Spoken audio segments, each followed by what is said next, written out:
भैरवा का असली पर्पस क्या है? अगर वो एक बाउंटी हंटर है तो क्या वो कल्कि को ढूंढेगा या फिर उनके खिलाफ लड़ेगा, और कैसे उसका इंटेंशन स्टोरी में ट्विस्ट लाएगा? अश्वत्थामा और भैरवा के बीच ये फाइट क्यों हो रही है? क्या उनके मिशंस आपस में इतनी कॉन्फ्लिक्टिंग है जो उन्हें एक दूसरे के सामने लाते हैं? कल्कि का ओरिजिन स्टोरी क्या है? और इससे भी इम्पोर्टेंट, क्या भैरवा ही कल्कि है? कैसे मूवी में उनकी डिवाइन ओरिजिन्स और ट्रांसफॉर्मेशन को दिखाया जाएगा?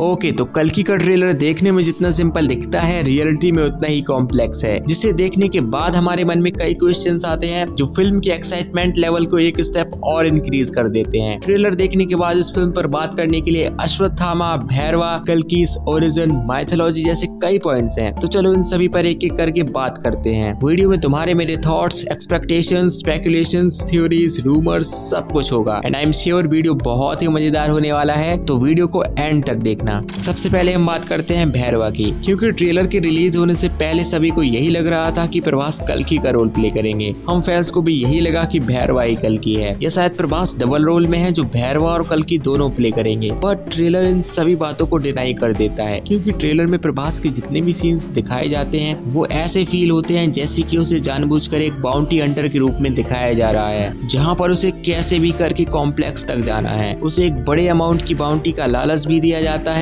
एंड वो सिर्फ उसे कंप्लीट करने में लगा हुआ है, चाहे वो मोरली सही हो या ना भी हो, उसे इस बात से फर्क नहीं पड़ता। उसके बाद इसके कैरेक्टर को लेकर एक थ्योरी सामने निकल कर आती है, एंड वो ये है कि भैरवा को कॉम्प्लेक्स में जाने के बाद ये रियलाइज होगा कि कैसे सुप्रीम यास्किन अपनी लाइफ को एक्सपेंड करने के चक्कर में अर्थ के बचे हुए रिसोर्सेज, यहाँ तक कि दूसरों की लाइफ को ब्रूटल तरीके से खत्म करने लगा है। इतना सब होने से काफी देर हो चुकी थी, बट यहीं पर एक ट्विस्ट आता है। ऐसा हो सकता है कि भैरवा का कोई हिडन पास्ट हो जो उसे कल्कि से कनेक्ट करता हो। सोचो ये कितना अमेजिंग होगा देखने पर। भैरवा का कैरेक्टर सिर्फ एक बाउंटी हंटर से कहीं ज्यादा है। इसका एग्जैक्ट आंसर तो फिल्म देखने पर ही पता चलेगा, तब तक के लिए हम सभी लोग अपनी थ्योरीज तो बना ही सकते हैं, एंड ये काफी इंटरेस्टिंग होगा।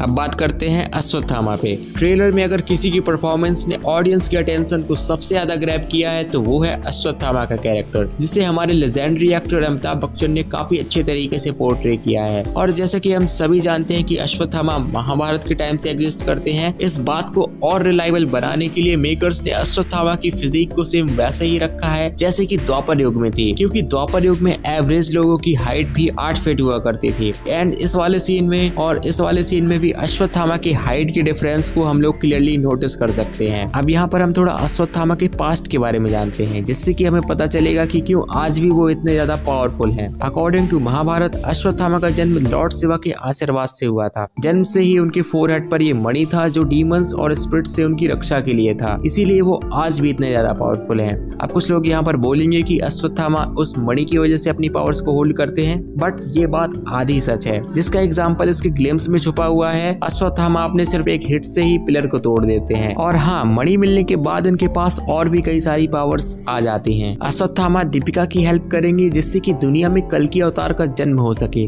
आपने अपनी कर्म में एक भगवान को स्थान दिया है।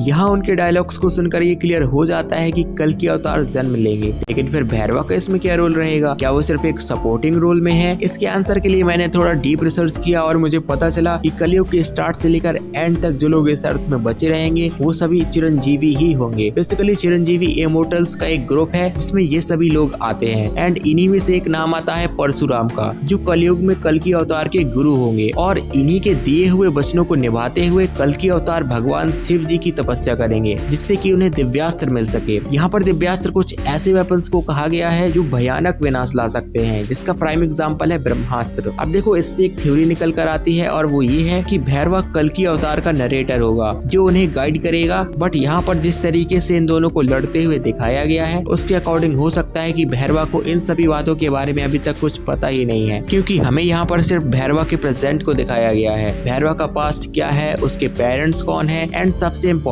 भैरवा ऐसा क्यों बन गया, इन सभी पॉइंट्स का ट्रेलर में कहीं कोई हिंट नहीं है। भैरवा सिर्फ बाउंटी के लिए दीपिका को पकड़ना चाहता है, लेकिन अश्वत्थामा उसे ऐसा करने से रोकते हैं, क्योंकि दीपिका को बचाना ही उनकी आखिरी लड़ाई है। एट द एंड ट्रेलर में कुछ ऐसे विजुअल्स हैं जो कल्कि के डिवाइन ओरिजिन को सिग्निफाई करते हैं, जैसे ये वाला सीन जिसमें हमें पता चलता है कि ये चीज 6000 साल पुरानी है। पर ये क्या है? इसको 1000 टाइम जूम करके देखने पर मुझे पता लगा कि ये एक धनुष है, क्योंकि महाभारत के टाइम पर मोस्टली जितने भी वॉरियर्स थे वो सभी सभी धनुष को ही यूज किया करते थे। इसका मेंशन इस वाले सीन में भी है और अकॉर्डिंग टू महाभारत इसके जितने भी एपिक वॉरियर्स थे वो सभी के सभी बेस्ट आर्चर्स थे। फाइनली मेरे पास जितने भी थॉट्स थे इसको लेकर मैंने वो आप सभी के साथ शेयर कर दिया, और आप सभी के क्या थॉट्स हैं इसको लेकर आप लोग कमेंट्स में बता सकते हो। एंड मैं अपने चैनल पर ऐसे ही मूवीज से रिलेटेड कंटेंट लाता रहता हूँ। अगर आप लोग देखने में इंटरेस्टेड हैं तो चैनल को सब्सक्राइब कर दीजिए। एंड वीडियो में कुछ भी अच्छा लगा हो तो एक लाइक जरूर करना। मिलते हैं अगली वीडियो में, तब तक के लिए गुड बाय।